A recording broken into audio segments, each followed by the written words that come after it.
The question is that, what does it feel like?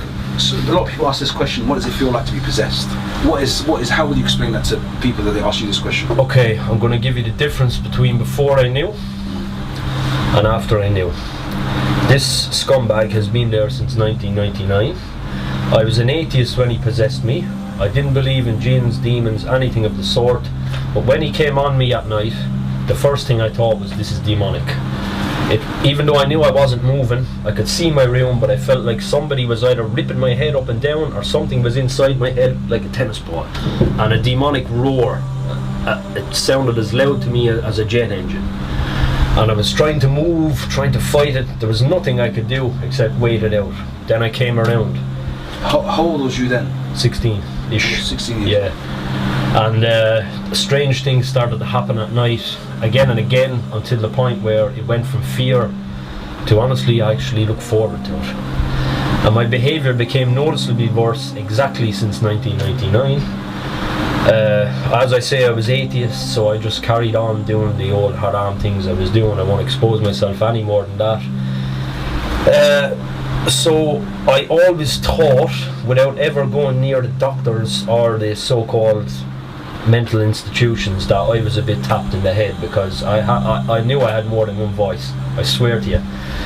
And I just carried on like this, and if you ask people who know me from childhood, they will tell you the same thing. They just thought I was tapped in the head. And my behaviour carried on, just continuing on normally with my haram lifestyle, my jahil lifestyle. So alhamdulillah, 5 years later, Hidayah from Allah inspired me to research into why I was doing what I was doing, because I knew I was living on the wrong side of good, you could say. But deep down inside me, I knew there had to be something more than atheism. So over the 4.5 to 5 year search of all the religions, like I say, Islam is the only religion out there. It makes sense, it's backed by the evidence, etc, etc. But part of researching Islam is the Jinn. The more I researched the Jinn, the more things started to click, and I thought to myself, well, that really makes sense. Like, because I was ticking off like many of the symptoms. I'd say 70% of the known symptoms. Give me, what symptoms did you remember? What symptoms? Right. The only things I would find funny, as weird as this is going to sound, were violent, dark, dodgy jokes. The only music I liked was dark, aggressive music with hints of demonology in it. Give us an example.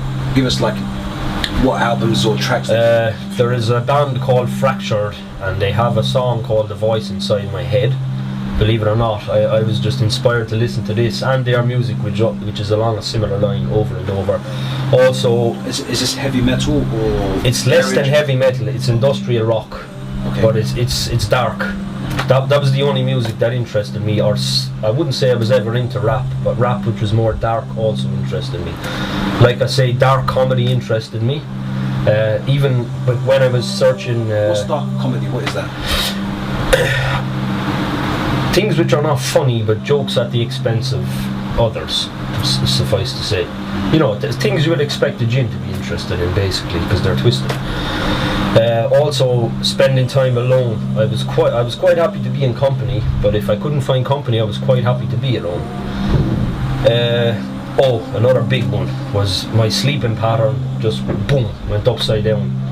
Like, I can stay awake all night, I still can, and then during the day I can crash out full brightness. You know, also overeating, which I presume is because I was feeding 4 of these creatures, and I literally, there was no barrier on my appetite, no barrier whatsoever, and I barely put on weight at all over the years, you know. Also, I obviously I don't touch it anymore, but I was never an alcoholic, but I was always fond of alcohol, and if I started drinking, I couldn't stop. I would always have the waswas of one more, until boom, gone. And Hassan, the Muslim jinn, actually told me that they got drunk when I got drunk. As strange as that may sound. Other than that, also negativity, lethargy. Like, if they can't convince you to sin, they just make you lazy, which in itself is a sin because you're wasting time. But without a doubt, they have the power to make you tired. And went pretty much quickly, because when I started to practice, Salah was very difficult for me, very, very difficult for me, because when it would be time to get up and go, all of a sudden, bang, there'll be this rush of tiredness.